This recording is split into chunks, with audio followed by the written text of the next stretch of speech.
ये 5 साल पहले की घटना है। तब मैं केवल 11 साल का था।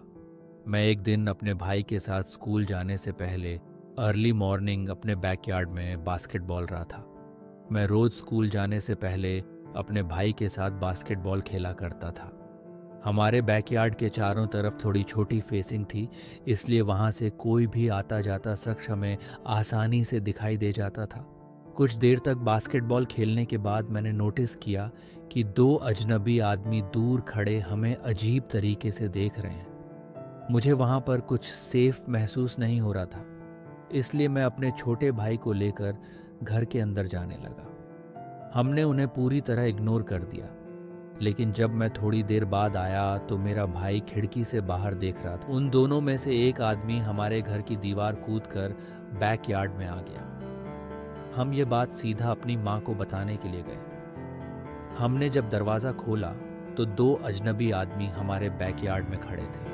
हमारी माँ ने उन्हें डांटते हुए यहाँ से बाहर जाने को बोला। बाद में उन्होंने पुलिस को कॉल कर दिया, लेकिन उन दोनों ने इस सब को पूरी तरह इग्नोर कर दिया और वह वहीं खड़े रहे। तभी उनमें से एक हमारे स्टोर रूम की तरफ जाने लगा और हमारे स्टोर रूम के अंदर जाकर वहाँ से घास काटने वाली मशीन ले आया।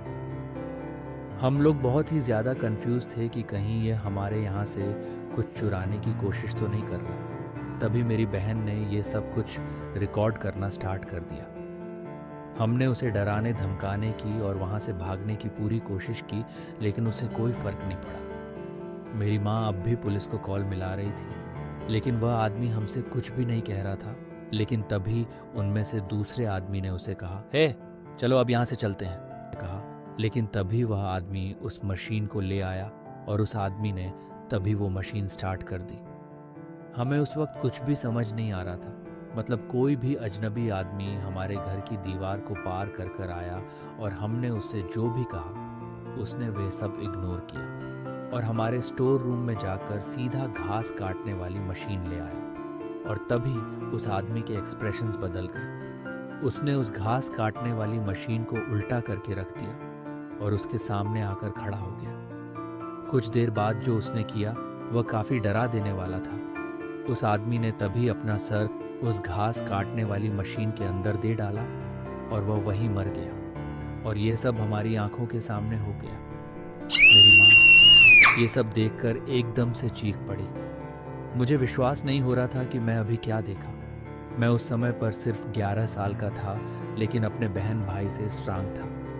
कुछ समय बाद पुलिस वहां पर आ गई और मेरी माँ ने उन्हें मेरी बहन का बनाया हुआ वीडियो दिखा दिया। पुलिस को पूरी कहानी समझ में आ गई। मुझे उस दूसरे आदमी के लिए बुरा लग रहा था जिसे पुलिस ले जा रही थी। जब ये सब हो रहा था तो वह भी अपने दोस्त के लिए मदद मांग रहा था, लेकिन तब तक बहुत देर हो चुकी थी। मैं उसे दिन स्कूल भी नहीं गया था। मैं पूरी रात उस आदमी के बारे में सोचता रहा कि आखिर उसने ऐसा क्यों किया। और एक बात और मेरे समझ में नहीं आई कि जिस मशीन को स्टार्ट करने में हमें काफ़ी समय लग जाता था, वह उस आदमी के एक ही झटके में कैसे स्टार्ट हो गई। सब कुछ उस दिन काफ़ी अलग था।